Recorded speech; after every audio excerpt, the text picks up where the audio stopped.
Minha diretoria, a seleção brasileira venceu mais uma. Opa, hoje teve sufoco, hein? Hoje, puta que me pariu, que nervoso que deu esse jogo. Mas conseguimos, né, gente? Acho que tá de bom tamanho, conseguimos os 3 pontos. Tem um negócio aqui na minha camisa, é o que isso aqui? Ah, tá. Conseguimos a vitória, que era o mais importante. Foi difícil, teve perrenguinho. Nós não passamos grande sufoco defensivo, mas ofensivamente o Brasil jogou muito mal. E antes de falar das mudanças, das escolhas do Tite, desses detalhes todos desse segundo jogo do Brasil, eu quero ressaltar o que para mim mais chamou a atenção, que foi a apatia da seleção brasileira durante a partida. O Brasil não é um time que joga andando no campo, sem um jogador cobrar do outro. Não é isso. Esse time do Brasil hoje tem alguma coisa errada ali. Alguma coisa ali hoje não funcionou. Alguma preocupação extra, talvez uma falta de liderança técnica, eu não sei, mas assim, o time do Brasil hoje esteve boa parte do jogo andando no campo, como se nada tivesse acontecendo. Não tô falando que fizeram corpo mole, não. Tô falando que faltava aquela pegada do porra, vamos pra dentro dos caras que se foda. O Brasil jogou calmamente demais o jogo. Em alguns momentos isso pode ser visto como positivo, mas em vários momentos, o Brasil voltava trotando, né? Não tinha aquela pegada, não teve quase elemento de surpresa, os jogadores que entravam na área eram quase sempre os atacantes. E o Brasil ficou muito preso ao esquema de jogo do começo ao final, onde mesmo as alterações do Tite são quase sempre 6 por meia dúzia. Ele tira um cara da direita, bota o cara da direita. Tira um cara da esquerda, bota o cara da esquerda. Tira um volante, bota o volante. Fica a impressão, até inclusive pela não convocação de jogadores diferentes do esquema que ele tem, de que o Brasil não tem um plano B, taticamente. E nesse ciclo de 4 anos não é possível isso. No outro, quando o Tite entrou na metade, tudo bem, não deu tempo, não deu pra fazer 2. Agora, nesse aqui, o Brasil tem que ter algumas alterações, o Brasil tem que ter algumas possibilidades de jogo. Eu acredito que tenha, mas não consegui ficar claro pra mim hoje. Qual que é a mudança possível ali? O Brasil pode jogar com 2 meias? O Brasil pode abrir mão, por exemplo, de jogar com os 2 ponteiros?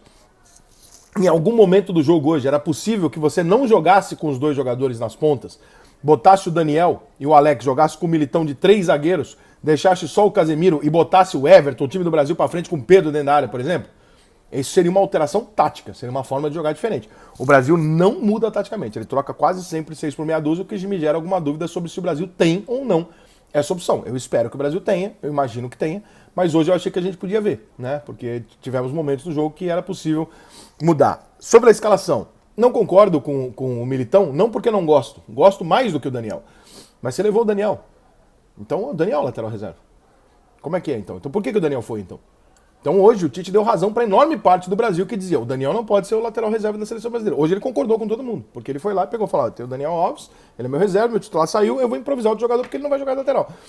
Então ele foi lá porque ele é legal, ele foi lá para animar o grupo, sei lá, né? Mas ele realmente não é o lateral de confiança dele. Isso ficou muito claro hoje, confirma o que muita gente achava, né?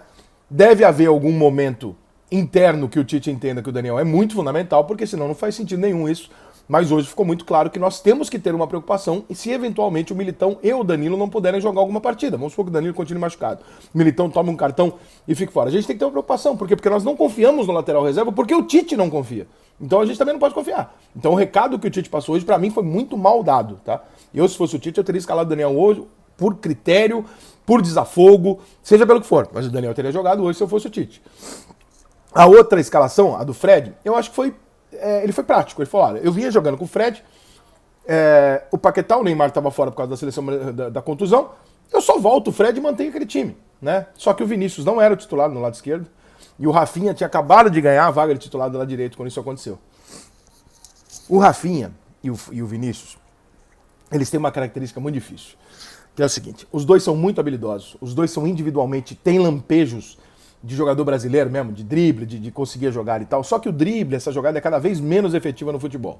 Hoje é muito mais, né, a parte tática, velocidade, física e tal, se impõe muito mais a isso. Então eles vão ter algumas bolas para tentar fazer isso durante o jogo que não vai acontecer o tempo inteiro. Naturalmente, esse tipo de lance é um tipo de lance que você perde mais a bola do que você passa pelo zagueiro. Só que às vezes, cara, passa uma impressão pro torcedor, eu não vou dizer que de desleixo, porque obviamente não é o caso, mas de um pouco de falta de concentração, sabe assim? Então, por exemplo, o Vinícius Júnior foi super acionado no jogo. Então você pode ter a impressão, falar, pô, o Vinícius Júnior foi um dos melhores jogadores do Brasil. Não, ele errou todas quase. Ele errou quase todas as bolas que ele tentou. Então o fato dele receber a bola, ser acionado, se apresentar pro jogo, é um ponto positivo. O negativo é o que ele fez com ela na maioria das vezes. Então, assim, ele tem uma decisão de jogada muito ruim, muito tardia, e ele finaliza mal. Então são 2 pontos que o Vinícius Júnior, você pode contar com ele até precisar disso fundamentalmente. Então se você precisar disso pra caralho, ele não é esse cara. O Rafinha é um jogador que no primeiro jogo chutou muito mal a gol, não é uma das principais características dele, uma ótima finalização nem nada. Então o Brasil já vai com 3 atacantes, cujo centroavante não é centroavante de ofício, que é o Richarlison. E os 2 jogadores abertos do Brasil dependem muito de que a marcação vá pra cima do Neymar para que eles tenham espaço para jogar. Então já temos aqui um encaixe que depende pra caralho de uma formação e de um jogador que é o Neymar. E aí o jogo de hoje deixou isso absolutamente claro. O Paquetá sozinho no meio de campo, ele não é o Neymar. Se o Paquetá tá ele e o Everton, talvez ele tenha com quem tabelar, ganhar um espaço, alguma coisa. Agora, ele sozinho no meio de 2 volantes, o Neymar no meio de 2 volantes vai apanhar pra caralho, vai perder 10 bolas, mas vai passar 3. E nas 3 que ele passar, irmão, é o Neymar. O Paquetá vai passar uma. Então, é outro tipo de jogador. Funciona? Funciona. Muito bom jogador, etc. Se o Brasil tivesse feito 1x0 na Suíça com 10 minutos, o Brasil tinha saído hoje de 4x0 do campo, porque eles iam dar espaço. Então eu também não sou idiota de achar que a Suíça vai partir pro jogo, que a Suíça é um time que não joga futebol, nunca jogou, sempre ficou na defesa. É isso, não vai mudar, sempre foi assim. Agora, hoje, acho que tem algumas preocupações sim, com o que a gente tem que ter visto, mas também discordo dos profetas do Apocalipse, que acham que o Brasil hoje mostrou que não dá pra jogar sem o Neymar, mostrou que não dá pra jogar com o Vinícius Júnior, mostrou que não dá pra jogar com o Rafinha, mostrou que o Fred não serve, mostrou que o Rodrigo é um fenômeno. Eu não vi nada disso, nada. Eu vi uma seleção apática, onde correu-se